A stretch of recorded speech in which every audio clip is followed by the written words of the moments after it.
Hey, all. You know, this one's a small TV, a 43 inch.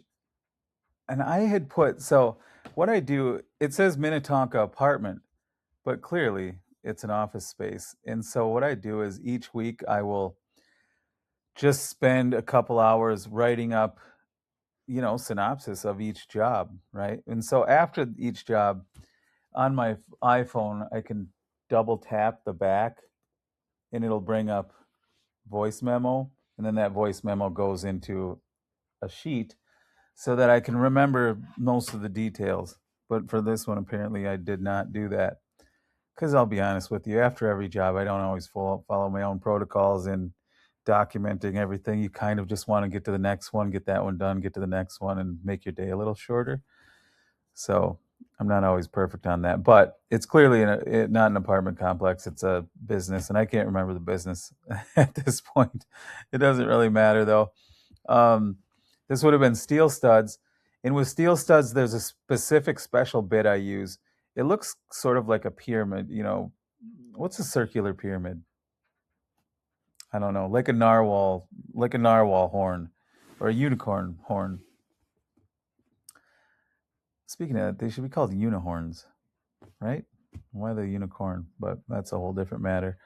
Steel studs, and with those, I use that unicorn horn sort of drill bit because it's got a very sharp point, so it pierces through that metal right away, and then it widens out to the exact specific size I need for my lag bolts, and so creates a super secure hold. And not like that's required for a 43-inch TV, but often cases it's 86-inch TVs and 100-inch TVs in commercial locations. And so in those cases, you obviously just, I mean, lag bolts will hold any size TV, but you just feel like you want to give the client peace of mind because I had 1,215 clients last year. The average is about two and a half, not two and a half. I think it was 2.2 TVs per client. Some will have 12 if it's an office space. Some will have one, and so the average is out just over two. And so that's a lot of TVs per year to hang. And so you always want to go overkill.